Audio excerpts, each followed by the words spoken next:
আউযুবিল্লাহি মিনাশ শাইতানির রাজিম বিসমিল্লাহির রহমানির রহিম। আসসালামু আলাইকুম প্রিয় দর্শক, আজকে আমরা পড়ব আর রাহিকুল মাকতুম নবী করিম সাল্লাল্লাহু আলাইহি সাল্লামের শ্রেষ্ঠ সিরাত গ্রন্থ থেকে। তো আজকে আমরা পড়ব 232 নম্বর পৃষ্ঠায় সফলতার শুভ সংবাদ থেকে।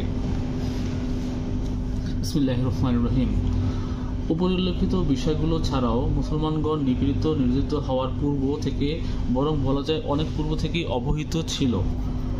ইসলাম গ্রহণ করার অর্থ স্থায়ী বিবাদে জড়িয়ে পড়া কিংবা বিবাদ বিসম্বাদের কারণে ক্ষয়ক্ষতির শিকারে পরিণত হওয়া নয়, বরং এর প্রকৃত অর্থ ও উদ্দেশ্য হচ্ছে ইসলামী দাওয়াত পেশ করার প্রথম দিন থেকেই অজ্ঞদের অজ্ঞতা এবং তাদের অনুসৃত যাবতীয় ভ্রান্ত পথ ও পদ্ধতির অবসরকল্পে আল্লাহ ও রাসূলের নির্দেশিত পথে অটল ও অবিচল থাকা। উক্ত দাওয়াতের আরও একটি অত্যন্ত গুরুত্বপূর্ণ লক্ষ্য হচ্ছে পৃথিবীর রাজনৈতিক অঙ্গনে ইসলামী ভাবধারা ও ইসলামী বিধিবিধানের প্রচার ও প্রসার লাভ। এতদূরস্থে বিশ্বের রাজনীতিকে এমনভাবে প্রভাবিত করা যাতে বিশেষ জাতিসমূহকে আল্লাহর দাসত্বে প্রতিষ্ঠিত করা। কুরআন মাজিদে এই শুভ সংবাদ কখনো আকারে ইঙ্গিতে, কখনো সুস্পষ্ট ভাষায় নাজিল করা হয়েছে, অথচ গোটা পৃথিবীর ওপর মুসলমানদের অধিকার প্রতিষ্ঠিত হওয়ার আভাস ইঙ্গিত সত্ত্বেও মনে হচ্ছিল মুসলমানদের জন্য পৃথিবীর খুবই সংকীর্ণ হয়ে পড়ছে, তাদের অস্তিত্ব বিলীন হয়ে পড়ার উপক্রম হয়েছে। মুসলমানরা যখন এমনিতর এক অবস্থায় নৈরাশ্যের অন্ধকারে হাবুডুবু খাচ্ছিল, তখন অন্যদিকে আবার এমন সব আয়াত নাজিল হচ্ছিল যাতে পূর্বের নবী রাসূলগণের ঘটনাবলী এবং তাদেরকে মিথ্যা প্রতিপন্নকারীদের বিস্তারিত বিবরণের উল্লেখ ছিল। সেসব আয়াতে যে চিত্র অঙ্কন করা হয়েছিল তার সাথে মক্কার মুসলমান ও কাফিরদের অবস্থা হুবহু সাদৃশ্য ছিল। এসব ঘটনা বর্ণনার মাধ্যমে এই ইঙ্গিত প্রদান করা হয়েছিল যে তখন অবস্থার পরিপ্রেক্ষিতে অন্যায় অত্যাচারকারীগণ কিভাবে ধ্বংসপ্রাপ্ত হয়েছিল, মহান আল্লাহ রাব্বুল আলামিনের সৎ বান্দাগণ কিভাবে পৃথিবীর উত্তরাধিকার প্রাপ্ত হয়েছিলেন। এভাবে সেসব আয়াতসমূহের সুস্পষ্ট ইঙ্গিত রয়েছে যে আগামীতে মক্কায় বসবাসকারী মুশরিকগণ সম্পূর্ণরূপে বিফল হয়ে যাবে। মুসলমান ও তাদের ইসলামী দাওয়াত পুরোপুরি সফলকামভাবে হয়ে আরব ও অনারবের উত্তরাধিকার লাভ করবে। বিভিন্ন অবস্থার প্রেক্ষাপট নাজিলকৃত আয়াতসমূহ এমন আয়াতও নাজিল হয়েছে যাতে মুসলমানদের বিজয় হওয়ার শুভ সংবাদ বিদ্যমান ছিল, যেমনটি কুরআনে কারিমে ইরশাদ রয়েছে, অর্থ আমার রাসূলদের সম্পর্কে আমার এই কথা আগেই নির্ধারিত হয়েছে যে অবশ্যই তারা হবে সাহায্যপ্রাপ্ত, অবশ্যই আমার বাহিনী জয়ী হবে। অতঃপর আপনি কিছু কালের জন্য তাদেরকে উপেক্ষা করুন এবং তাদের প্রতি লক্ষ্য রাখুন, তারাও শীঘ্রই দেখতে পাবে। তারা কি তবে আমার শাস্তি দ্রুত চায়? অতঃপর যখন তাদের আঙ্গিনায় আযাব এসে পড়বে, তখন যাদেরকে সতর্ক করা হয়েছিল তাদের সকালবেলাটি হবে খুবই মন্দ। সূরা আস-সাফফাত 171 থেকে 177। আরও ইরশাদ হয়েছে, অর্থাৎ অচিরেই এই দল পরাজিত হবে এবং পৃষ্ঠ প্রদর্শন করে পলায়ন করবে। সূরা আন-নাজম আয়াত 45। অর্থ সর্বযুগের কাফিরদের বহু বাহিনীর মধ্যে এটাও মক্কার কাফিরদের বাহিনী যা ওইখানে পরাজিত হবে। সূরা সোয়াদ আয়াত 11। আবিসিনিয়ায় হিজরতকারীদের সম্পর্কে বলা হয়েছে, যারা অত্যাচারিত হওয়ার পর আল্লাহর পথে হিজরত করেছে, আমি অবশ্যই তাদেরকে দুনিয়ায় উত্তম আবাস দেব, আখিরাতে পুরস্কার হচ্ছে শ্রেষ্ঠ। হায় তারা যদি জানতো। সূরা আন-নাহল আয়াত 41।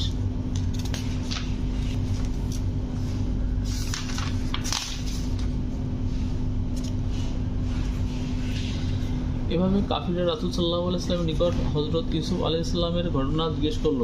তার উত্তরে নাজিল হলো, ইউসুফ আলাইহিস সালাম তার ভাইদের ঘটনার জিজ্ঞাসুদের জন্য অবশ্যই নিদর্শন রয়েছে। সূরা ইউসুফ আয়াত 7।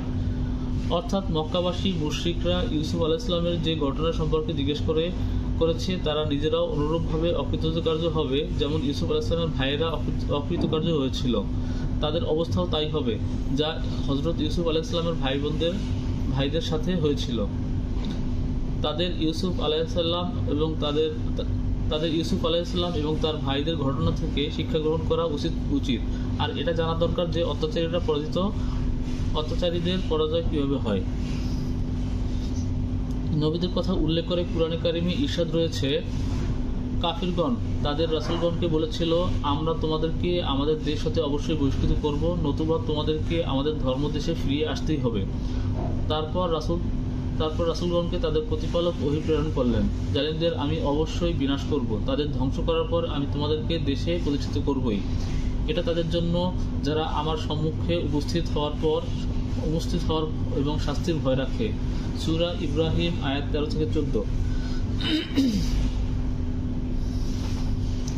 অনুরূপভাবে যে সময় পারস্য এবং রোম যুদ্ধের আগুন জ্বলে উঠেছিল, তখন কাফির মুশরিকরা চেয়েছিল যে পারস্যবাসীগণ বিজয়ী হোক, কারণ পারস্যবাসী ছিল মুশরিক। কিন্তু মুসলমানরা চেয়েছিল যে রোমীয়গণ জয়ী হোক, কারণ যাই হোক না কেন রোমীয়গণ আল্লাহ, ফেরেশতা, পয়গম্বর, ওহী, আসমানী কিতাবসমূহ এবং বিচার দিনের প্রতি বিশ্বাস করার দাবিদার ছিল। কিন্তু পারস্যবাসীরা যখন জয়লাভের পথে অনেকটা অগ্রসর হলো, তখন আল্লাহ তাআলা এই সুসংবাদ দিলেন যে কয়েক বছর পরই রোমীয়গণ বিজয়ী হবে। যেমনটি ইরশাদ হয়েছে, সেই দিন ঈমানদারগণ আল্লাহর বিশেষ সাহায্যে সন্তোষ লাভ করবে। সূরা রুম আয়াত 4-5। পরবর্তী পর্যায়ে আল্লাহ তাআলা এই সাহায্যই বদর যুদ্ধে অর্জিত সিংহ সাফল্য এবং বিজয়ের মধ্য দিয়ে বাস্তব রূপে লাভ করে। উপরন্তু রাসূল সাল্লাল্লাহু আলাইহি ওয়াসাল্লাম নিজেও অনুরূপ শুভসংবাদ পরিবেশন করে মুসলমানদের উৎসাহিত করতেন। যেমন হজের সময় রাসূল সাল্লাল্লাহু আলাইহি ওয়াসাল্লাম উকাজ, মাজিন্না এবং জুলমাজাহ বাজারে জনগণের মধ্যে প্রচারের জন্য গমন করতেন। তখন শুধুমাত্র জান্নাতের সুসংবাদ দিতেন না, বরং পরিষ্কার ভাষায় ঘোষণা করতেন, হে মানুষেরা, লা ইলাহা ইল্লাল্লাহ পাঠ করো, তাহলে সফলকাম হবে। এর ফলে তোমরা আরবের সম্রাট হতে পারবে এবং অনারব তোমাদের অধীনস্থ হয়ে যাবে। আবার তোমরা মৃত্যুর পর জান্নাতের অধিকারী হবে। এই ঘটনা ইতিপূর্বে বর্ণিত হয়েছে যে যখন উতবা বিন রাবিয়া রাসূল সাল্লাল্লাহু আলাইহি ওয়াসাল্লামের নিকট পার্থিব জগতের পণ্যদ্রব্যের প্রস্তাব দিয়ে বিনিময় বা লেনদেন করতে চাইলে, তার উত্তরে রাসূল সাল্লাল্লাহু আলাইহি ওয়াসাল্লাম সূরা হামিম সিজদা আয়াতসমূহ পাঠ করে শোনালেন। তখন উতবার এই বিশ্বাস হয়ে গেল যে শেষ পর্যন্ত মুহাম্মদ সাল্লাল্লাহু আলাইহি ওয়াসাল্লাম জয়ী হবেন। অনুরূপভাবে আবু তালিবের নিকট আগমনকারী কুরাইশদের শেষ প্রতিনিধিদের সাথে রাসূল সাল্লাল্লাহু আলাইহি ওয়াসাল্লাম যে কথোপকথন হয়েছিল, তারও বিস্তারিত বর্ণনা ইতিপূর্বে দেওয়া হয়েছে। সেই সময় রাসূল সাল্লাল্লাহু আলাইহি ওয়াসাল্লাম মুশরিকদের দায়িত্বহীন কণ্ঠে বলেছিলেন, তারা যদি শুধু একটি কথা মেনে নেয়, তাহলে গোটা আরব জাহান তাদের সাম্রাজ্য প্রতিষ্ঠিত হয়ে যাবে এবং অনারব তাদের অধীনস্থ হয়ে যাবে। খাব্বাব বিন আরাদ বলেছেন, একদা আমি রাসূল সাল্লাল্লাহু আলাইহি ওয়াসাল্লামের খেদমতে হাজির ছিলাম। তিনি কাবা ঘরের ছায়ায় একটি চাদরকে বালিশ বানিয়ে শুয়েছিলেন। সে সময় আমরা মুশরিকদের হাতে দারুণভাবে নির্যাতিত হচ্ছিলাম। আমি বললাম, আল্লাহর দরবারে প্রার্থনা করছেন না কেন? এই কথা শোনার পর রাসূল সাল্লাল্লাহু আলাইহি ওয়াসাল্লামের মুখমণ্ডল রক্তবর্ণ ধারণ করল। তিনি রাগের সাথে বললেন, যারা তোমাদের পূর্বে গত হয়ে গিয়েছেন তাদের শরীরের হাড় গোস্ত পর্যন্ত ছিল না, তাদের গোস্ত পেশিতে লোহার চিরুনি দ্বারা আঁচড়ানো হতো, কিন্তু এত নির্যাতন এবং নিপীড়ন হয়েও তারা কোনোদিন ধৈর্যচ্যুত হননি। অতঃপর তিনি বললেন, আল্লাহ এই বিষয়কে অর্থাৎ দিনকে পূর্ণাঙ্গ করে দিবেন ইনশাআল্লাহ। এমনকি সানাহ হতে হাজরমাত পর্যন্ত একজন আরোহী যাতায়াতকালে আল্লাহ ছাড়া কারোই ভয় থাকবে না, তবে ছাগলের জন্য বাঘের ভয় থাকবে। অন্য এক বর্ণনায় এটা আছে যে, কিন্তু তোমরা তাড়াহুড়া করছো। তবে বলা যায় যে এই সুসংবাদের কোনো কিছুই গোপন ছিল না। মুসলমানদের মতো কাফিররাও এই ব্যাপারে অবহিত ছিল। তাদের এই সবকিছু অবগতির কারণে যখন আসওয়াদ বিন মুত্তালিব এবং তার বন্ধুগণ সাহাবায়ে কিরামকে দেখতে পেত, তখন বিদ্রুপ করে একজন অন্যজনকে বলতো, দেখো দেখো, ওই যে পৃথিবীর সম্রাট এসে গেছে, তারা শীঘ্রই কায়সার এবং কিসরা বাদশাকে পরাজিত করবে। এসব কথা বলে তারা করতালি দিত এবং মুখে বিদ্রুপাত্মক শির বাজাত। সেই সময় সাহাবায়ে কেরামের উপরে অন্যায়, অত্যাচার, উৎপীড়ন, নিপীড়ন, লাঞ্ছনা সবকিছুর ব্যাপ্তি এবং মাত্রা উভয় দিক দিয়ে চরমে পৌঁছেছিল। কিন্তু এতদ সত্ত্বে জান্নাত লাভের নিশ্চিত আশা ভরসা এবং উজ্জ্বল ভবিষ্যতের শুভ সংবাদ ঝড়ো হওয়ার ঝাপটায় নিক্ষিপ্ত ও বিতাড়িত মেঘমালার মতো মুসলমানদের মানসপট থেকে সবকিছু বিতাড়িত ও দূরীভূত করে দিত। এছাড়া রাসূল সাল্লাল্লাহু আলাইহি ওয়াসাল্লাম মুসলমানদের ঈমানি তালিমের মাধ্যমে অবিরাম আধ্যাত্মিক খোরাক যোগাতেন। কিতাব ও হিকমতের শিক্ষা দিয়ে আত্মার পরিশুদ্ধ ব্যবস্থা করতেন। অত্যন্ত সূক্ষ্ম